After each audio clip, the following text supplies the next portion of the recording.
Someone wasn't quite thrilled about being out here in the cold. I think our lovely VRM fan on our motherboard's just like, get me out of here, d***.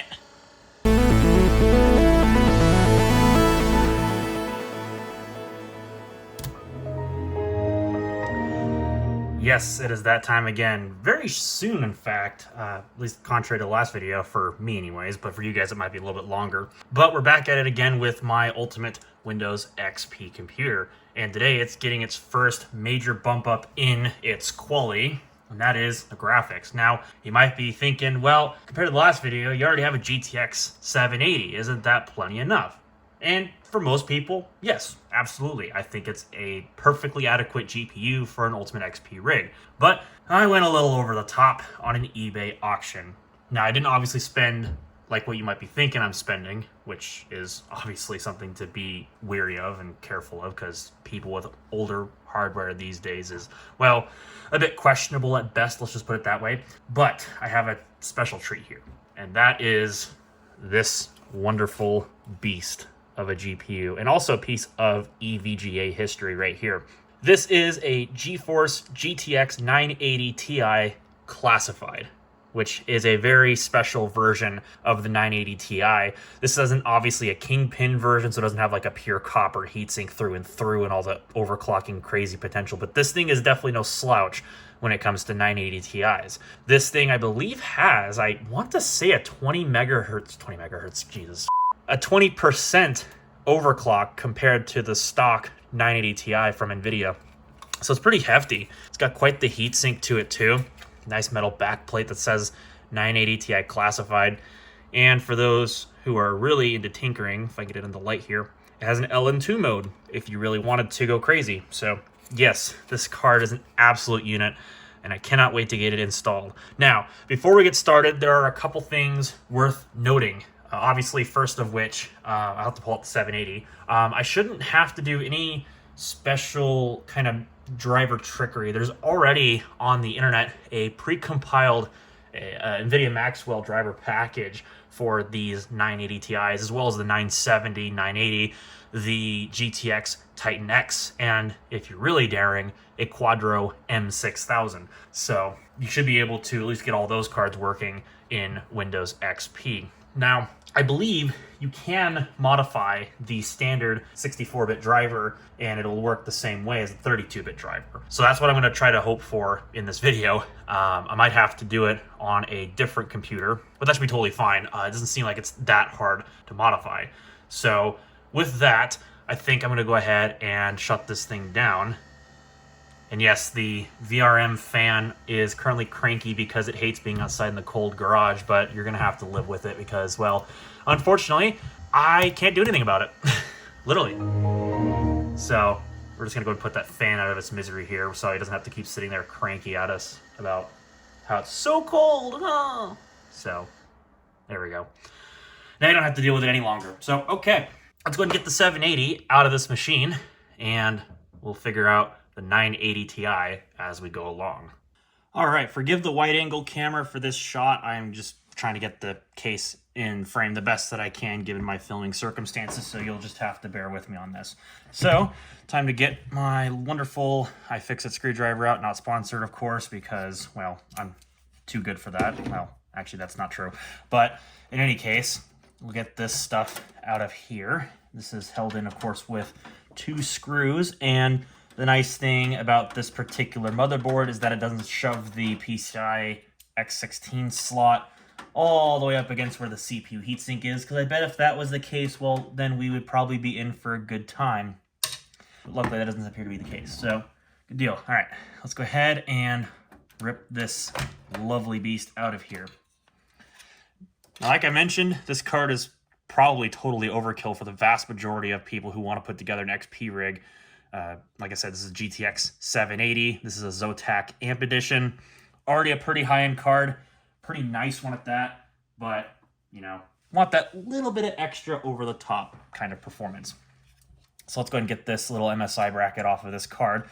Now, if you're curious, I won this on an eBay auction, and it was a one-bid sort of affair. So I don't think I did too badly for 119 bucks on a 980 Ti. Certainly thrilled about that. So we'll get that in there, and then I'm going to go ahead and get the screws installed before I go any farther, because this is a heavy card and she wants to sag. She definitely wants to sag.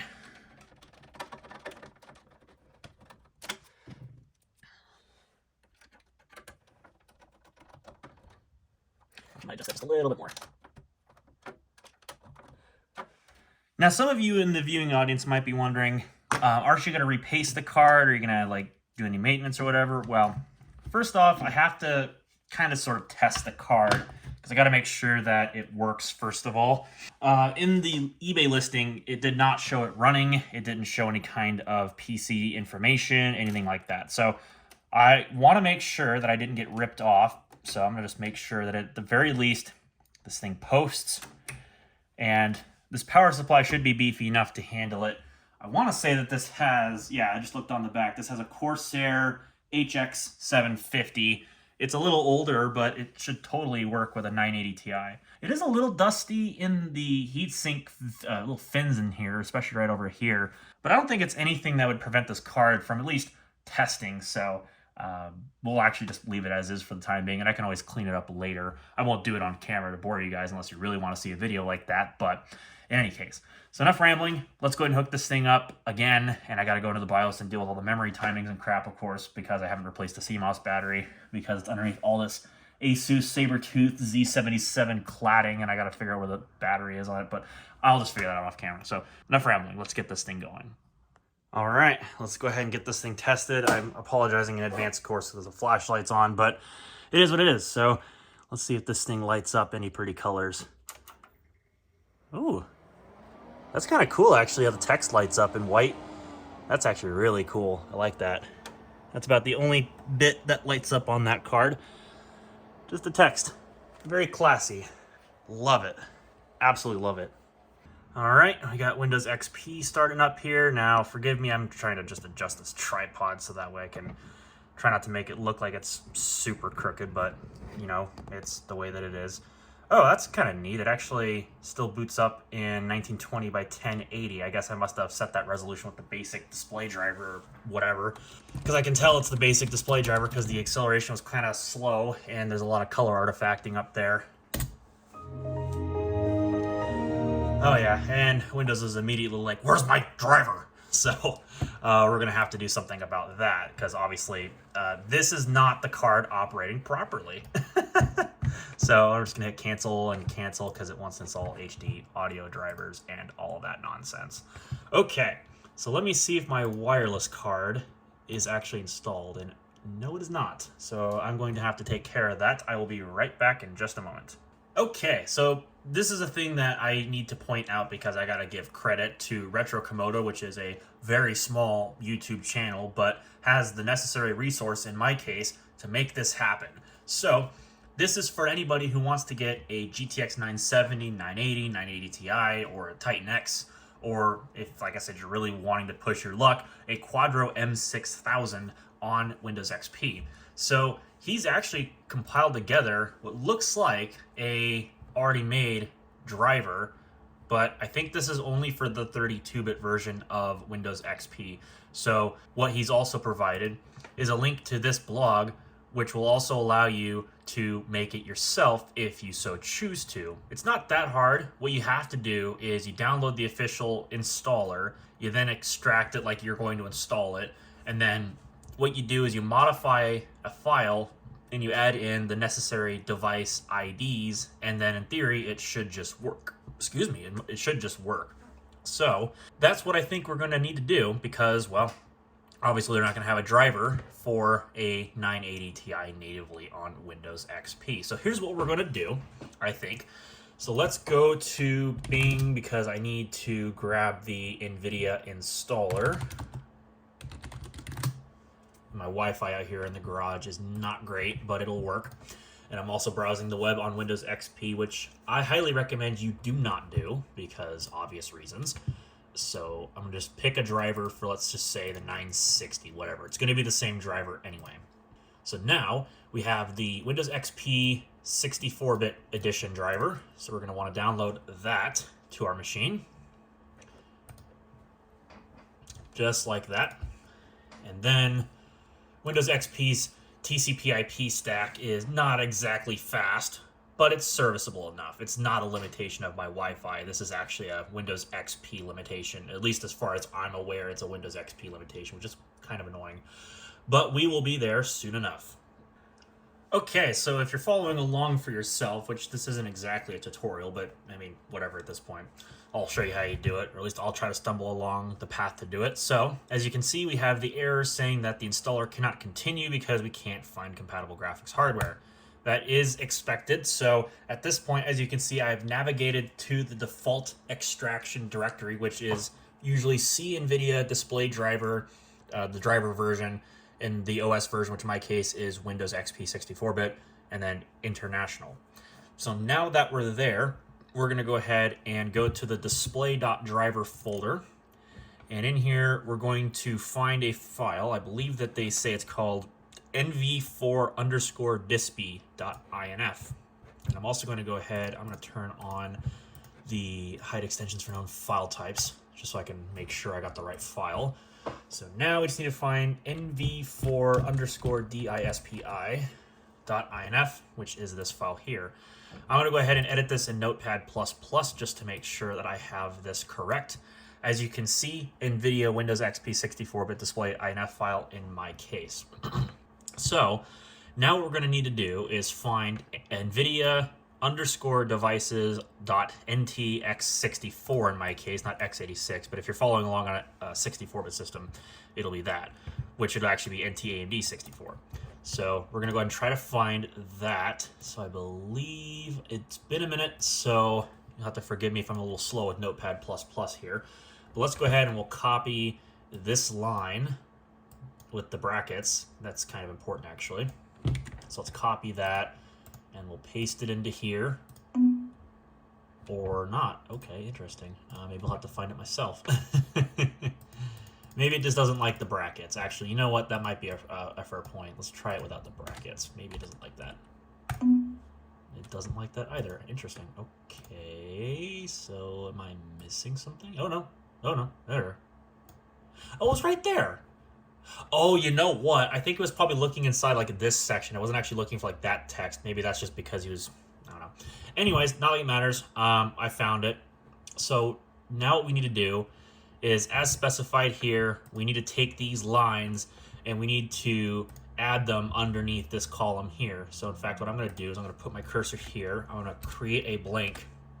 We're then going to copy all of these lines from here, and we're going to paste them inside of Notepad++, just like that. Well, except without the numbers. We don't need those in there. And it would be advised to take the blank spots out.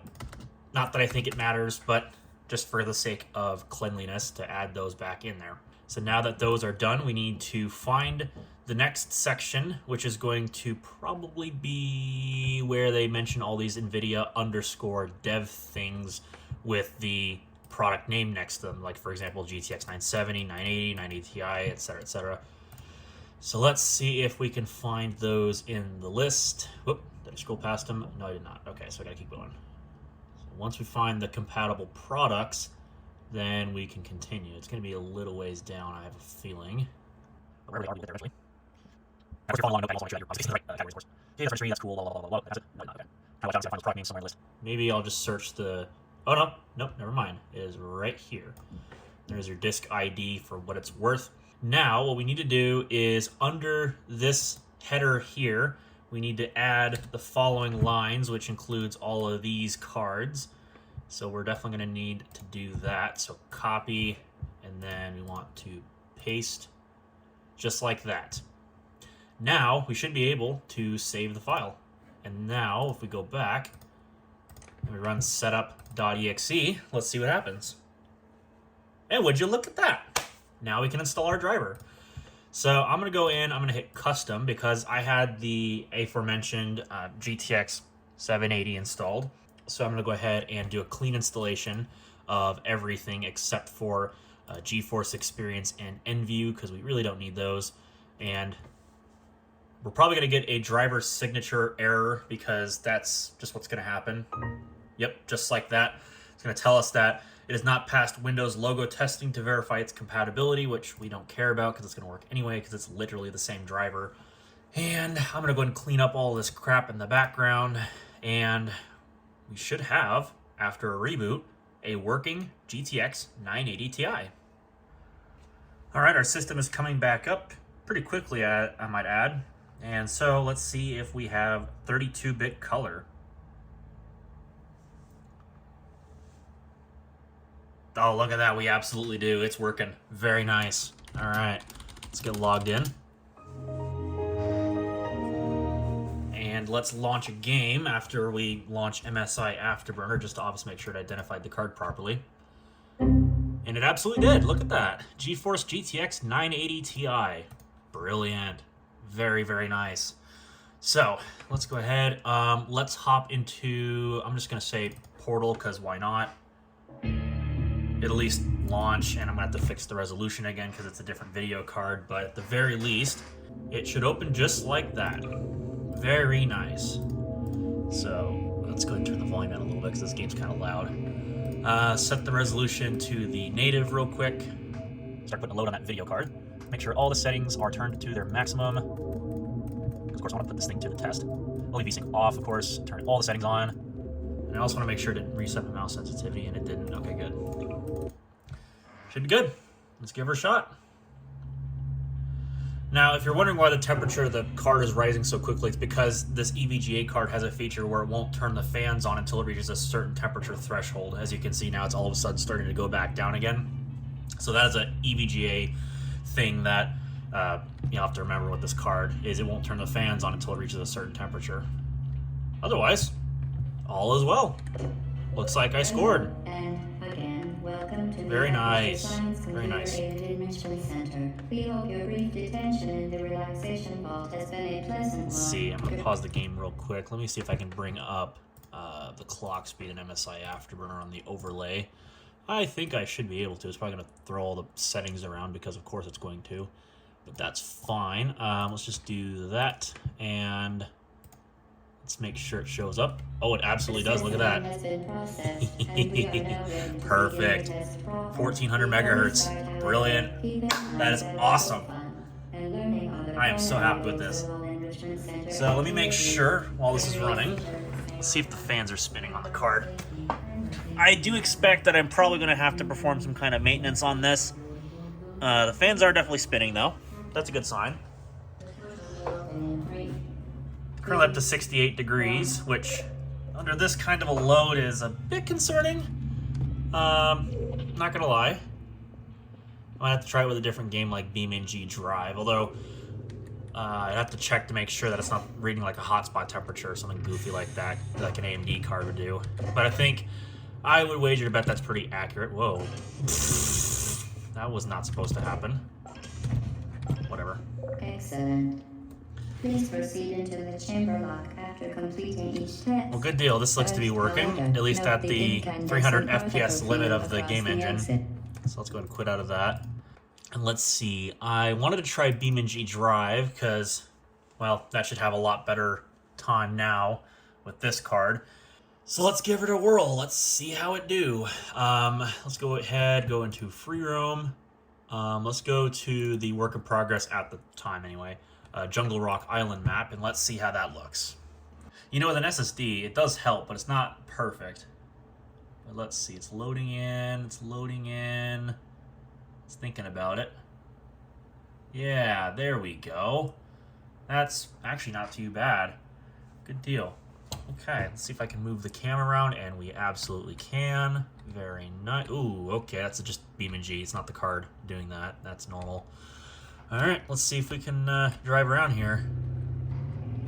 Whoop, that was not the camera reset animation I was hoping for, but that'll work. Of course, I have the FPS uncapped right now. Yeah, the temperature skyrocketed quite a bit. We're in the high 60s right at the moment, under a 40-ish% load at full clock speed.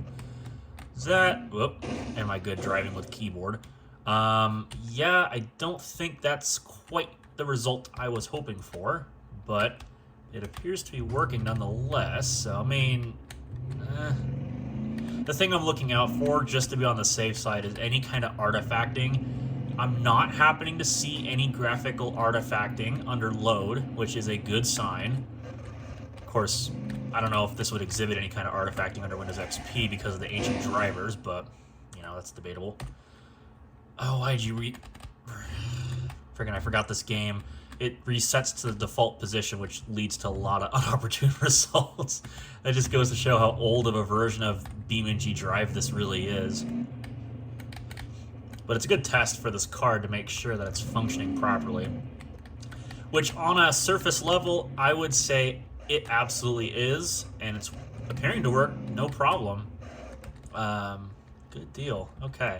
So let's park our truck, put the parking brake on, and then I want to test to make sure that the fans are in good working order. So I'm just going to crank them up to, let's just do 80%. Yep, and they definitely did spin up. I don't hear any buzzing, I don't hear any grinding, so I would say we're good. Sounds like the fans are healthy. Sweet. Okay. Well, alrighty then. I would say we have a winner chicken dinner as far as the actual die is concerned. No problems there. And I want to make sure that I wasn't monitoring like a GPU hotspot. I think I was, yeah, I was right on the money with the GPU temperature because these NVIDIA cards don't have a hotspot temperature sensor. Or at least back in the 900 series with this driver they didn't. So, okay. So it looks like it just needs a good repaste. And then this card will be in fully functioning order. Absolutely sweet. I cannot wait to give that card some more testing. It looks like it's absolutely a beast for a 980 Ti, and I cannot be more excited. So that will do it for this video. Like I said, I'm going to do the repaste off camera because, well, I mean, I could do repaste on video, but just, I mean, I don't know how many views we would actually get. I don't think it's worth my time editing. So with that, I'm going to go ahead and get out of here. Hopefully you liked this little video. And if you did, well then, you know what to press. If you didn't like it so much, given the horrible lighting, well then, you also know what to press. Get subscribed down below like always because I upload rather infrequently. And with that, I appreciate you all coming to watch, and I'll hopefully see you all in the not too distant future.